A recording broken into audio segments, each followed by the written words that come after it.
Perdagangan internasional, yaitu suatu transaksi bisnis sebuah negara dengan negara lain. Kegiatannya seperti ekspor dan impor. Yang kedua, pemasaran internasional, yaitu suatu transaksi bisnis sebuah perusahaan dengan perusahaan lain. Perbedaan bisnis internasional dan bisnis domestik. Bisnis internasional. 1. Melakukan investasi di negara sendiri dan di negara lain. 2. Memiliki resiko. 3. Lebih kompleks dengan adanya perbedaan ideologi, budaya, sosial, ekonomi. 4. Memuat biaya lebih mahal. Bisnis domestik. 1. Tidak beresiko tinggi. 2. Kesempatan memperoleh keuntungan hanya terbatas. 3. Mudah dalam hal komunikasi. 4. Mudah dalam pengurusan izin dan investasi. Adapun tujuan diadakannya bisnis internasional adalah sebagai berikut.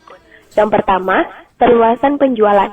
Perluasan penjualan adalah sebuah kegiatan yang dilakukan untuk barang-barang yang tidak mudah rusak, yang mana barang tersebut perlu dilakukan perluasan penjualan. Contohnya seperti barang-barang kerajinan tangan. Yang kedua, mendekati sumber. Sumber yang dimaksud di sini meliputi 6M, antara lain money, mesin, materials, dan market, yang mencakup sumber daya alam, sumber daya manusia, dan sumber daya kapital. Yang ketiga yaitu penanekaragaman. Penjualan produk disesuaikan dengan segmen pasar yang meliputi selera masyarakat, daya beli, ataupun fungsi barang. Misalnya, mobil Kijang dijual di Indonesia. Yang keempat, alih teknologi. Alih teknologi di sini hanya dikhususkan untuk negara berkembang, seperti Indonesia. Bentuk aktivitas bisnis internasional. Yang pertama, ekspor. Ekspor adalah kegiatan arus barang dan jasa dari dalam negeri ke luar negeri. Yang kedua, impor. Impor adalah kegiatan arus barang dan jasa dari luar negeri ke dalam negeri. Yang ketiga, lisensi. Lisensi adalah suatu kesepakatan kontrak di mana suatu perusahaan di suatu negara memberikan lisensi penggunaan hak kekayaan intelektualnya. Yang keempat, waralaba.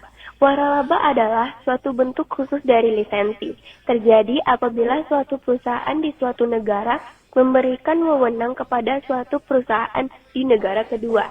Yang kelima, kontrak manajemen. Kontrak manajemen adalah kesepakatan di mana suatu perusahaan suatu negara setuju untuk mengoperasikan fasilitas atau memberikan jasa manajemen lainnya kepada perusahaan di negara lain dengan mendapatkan imbalan yang telah disepakati. Yang keenam, investasi portofolio.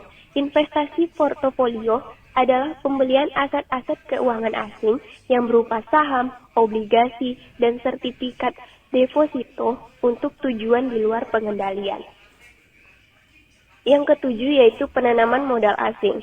Penanaman modal asing adalah investasi yang dilakukan dengan tujuan secara aktif mengendalikan kekayaan, aset, atau perusahaan-perusahaan yang terdapat di negara-negara tujuan. Yang terakhir, transportasi atau wisata.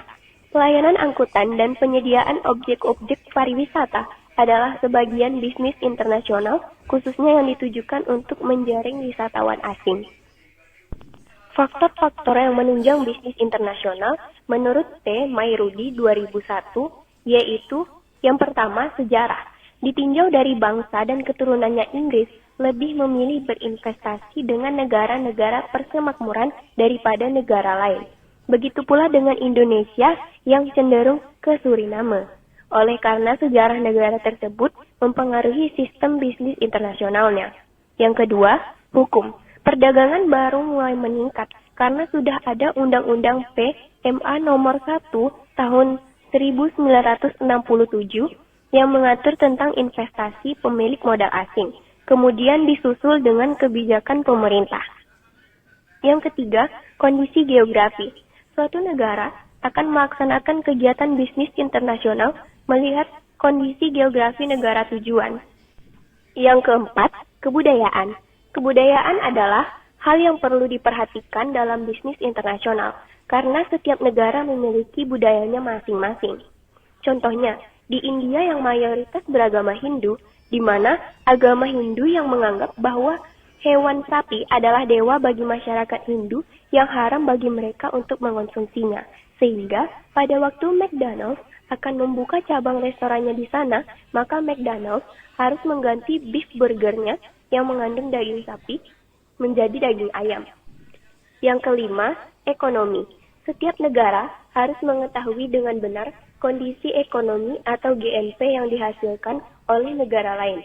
Misalnya, negara maju GNP lebih dari 10.000 US dollar, negara berkembang GNP kurang dari 8.000 US dollar.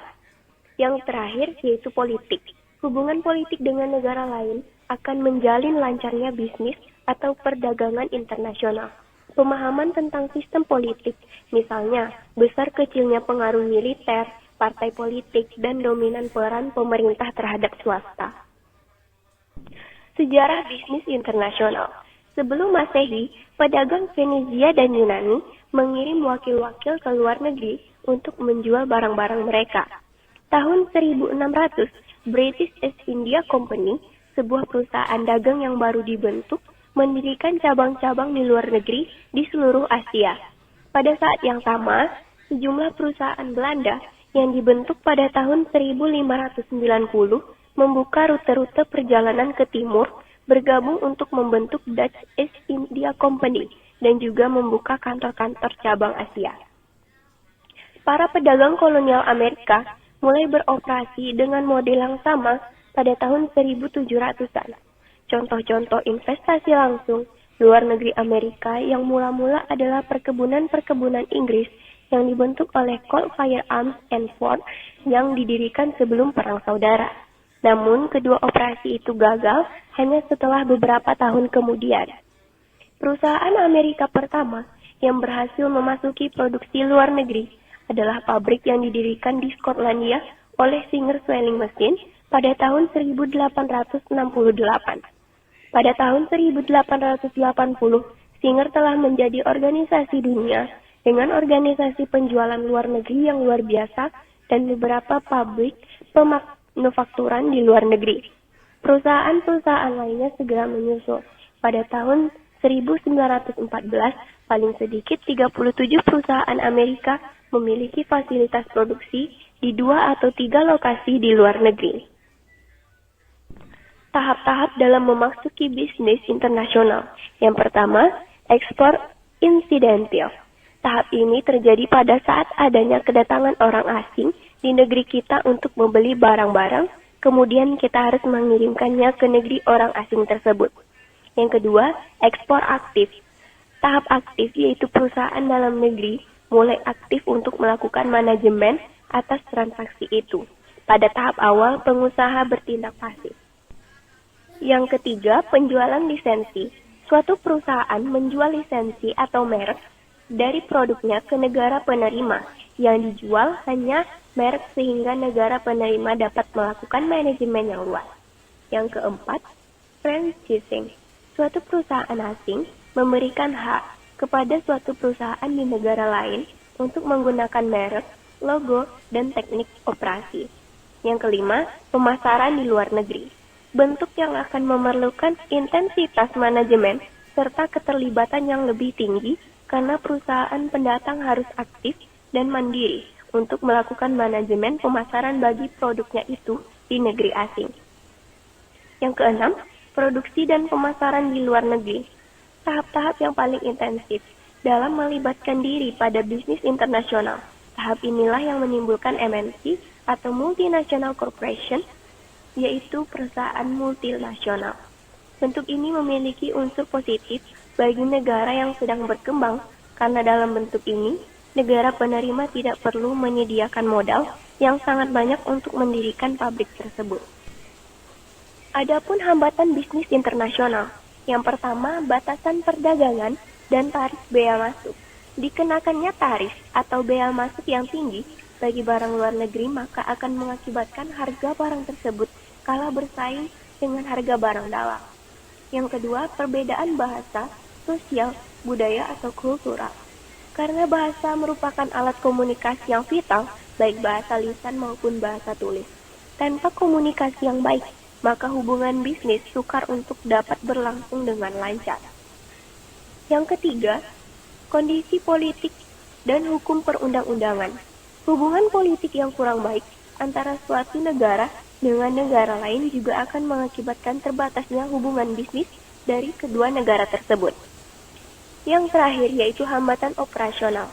Hambatan perdagangan atau bisnis internasional yang lain adalah berupa masalah operasional, yakni transportasi atau pengangkutan barang yang diperdagangkan tersebut dari negara yang satu ke negara yang lain.